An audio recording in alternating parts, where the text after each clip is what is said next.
আসসালামু আলাইকুম প্রিয় নবম দশম শ্রেণীর শিক্ষার্থী বন্ধুরা, তোমরা যারা মানবিক বিভাগে পড়ছো তোমাদের জন্য ভূগোল ও পরিবেশের প্রথম অধ্যায় থেকে গুরুত্বপূর্ণ একটি ক্লাস নিয়ে আসলাম। আজকের এই ক্লাসে তোমাদের পাঠ্য বইয়ের প্রথম অধ্যায়ের শেষে যে সৃজনশীল প্রশ্ন রয়েছে একটি, সেই সৃজনশীল প্রশ্নের ক খ প্রশ্নের উত্তর আমি তোমাদেরকে দিয়ে দেব, পাশাপাশি গ ঘয়ের উত্তরটা দেখায় দেব। আমি চলে যাচ্ছি মূল পড়ায়।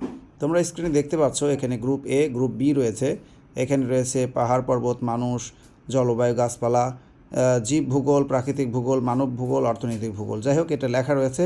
তো আমাদের ক নম্বর প্রশ্ন দেখো, ভূগোল শব্দটি কে সর্বপ্রথম ব্যবহার করেছেন? তোমরা মনে রাখবে ভূগোল শব্দটি প্রাচীন গ্রিসের ভূগোলবিদ ইরাটোস্থেনিস সর্বপ্রথম ব্যবহার করেছেন।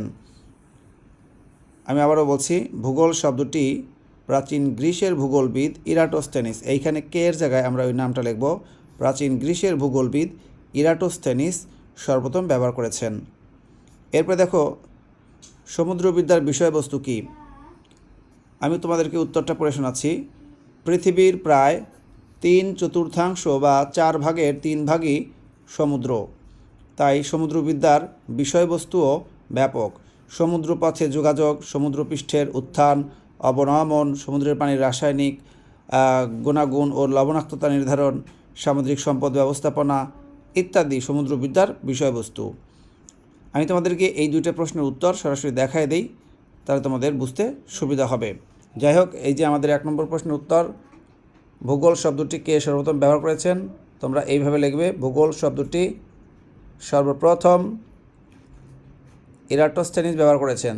আরও ভালো করে লিখলে এভাবে লিখবে যে ভূগোল শব্দটি প্রাচীন গ্রিসের ভূগোলবিদ ইরাটোস্থেনিস সর্বপ্রথম ব্যবহার করেছেন। আমাদের দ্বিতীয় প্রশ্ন, সমুদ্রবিদ্যার বিষয়বস্তু। শিক্ষার্থী বন্ধুরা, এই যে দেখো,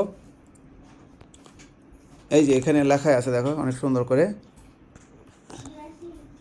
পৃথিবীর প্রায় 4 ভাগের 3 ভাগই সমুদ্র, তাই সমুদ্রবিদ্যার বিষয়বস্তুও ব্যাপক।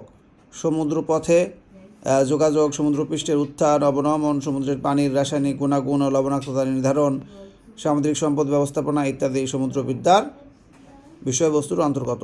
এখন এইখানে গ প্রশ্নের উত্তর দেখো, এখানে কিছু লেখা আছে, দেখো গতে লেখা আছে গ্রুপ এ এর উপাদানগুলো কোন পরিবেশের অন্তর্গত।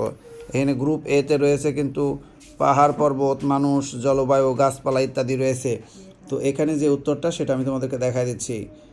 গ্রুপ এ এর উপাদানগুলো হলো পাহাড় পর্বত, মানুষ, জলবায়ু ও গাছপালা, যা প্রাকৃতিক পরিবেশের অন্তর্গত।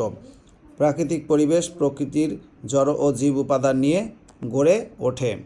এরপর কি বলছে দেখো, প্রাকৃতিক পরিবেশের উপাদানসমূহ 2 প্রকার, জড় ও জীব উপাদান। আমাদের চারপাশে যেসব প্রাকৃতিক উপাদান রয়েছে সেগুলো হলো মাটি, পানি, বায়ু, নদী, সাগর, আলো, পশু পাখি, কীটপতঙ্গ ও অন্যান্য ক্ষুদ্র প্রাণী। এসব উপাদানের মধ্যে পাহাড় পর্বত, মাটি, পানি, বায়ু, আলো ইত্যাদি জড় উপাদান এবং মানুষ, পশু পাখি, কীটপতঙ্গ, গাছপালা এবং অন্যান্য ক্ষুদ্র প্রাণী জীব উপাদান। এসব জীব ও জড় উপাদান নিয়েই ভৌত বা প্রাকৃতিক পরিবেশ গড়ে ওঠে। তাই উপরের আলোচনা হতে স্পষ্টভাবে বলা যায় গ্রুপ এ এর উপাদানগুলো প্রাকৃতিক পরিবেশের অন্তর্গত। এখন আমাদের লাস্ট প্রশ্ন অর্থাৎ ঘ, মানব জীবনে গ্রুপ এ এবং বি এর প্রভাব উল্লেখ করো। যাই হোক, এই যে দেখো উত্তরটা দেখা দিচ্ছি, মানব জীবনে গ্রুপ এ এবং বি উপাদানগুলো প্রভাব বিস্তার করে থাকে। গ্রুপ এ এর উপাদানগুলো প্রাকৃতিক পরিবেশের উপাদান। ভূগোলের এই প্রাকৃতিক উপাদানগুলো মানব জীবনে যথেষ্ট প্রভাব ফেলে, যেমন পাহাড় পর্বতের অবস্থান মানুষের কর্মকাণ্ডকে প্রভাবিত করে থাকে। গাছপালা অক্সিজেন এবং বিভিন্ন প্রাকৃতিক সম্পদ দিয়ে মানুষকে বাঁচিয়ে রাখে।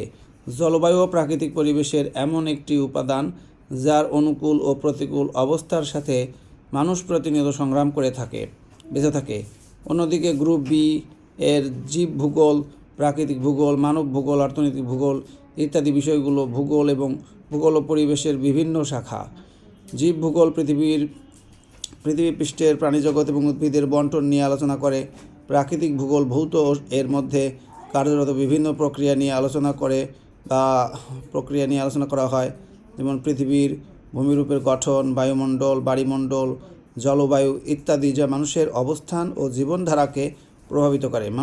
মানুষ কীভাবে বসবাস করছে, তাদের কীভাবে জীবনযাত্রা নির্বাহ করছে তার কার্যকারণ অনুসন্ধান করে মানব ভূগোল।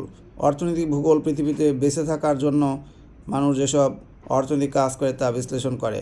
সুতরাং বলা যায় গ্রুপ এ ও গ্রুপ বি এর উপাদানগুলো একটি অপরটির সাথে ওতপ্রোতভাবে জড়িত এবং এগুলো মানব জীবনের উপর যথেষ্ট প্রভাব বিস্তার করে।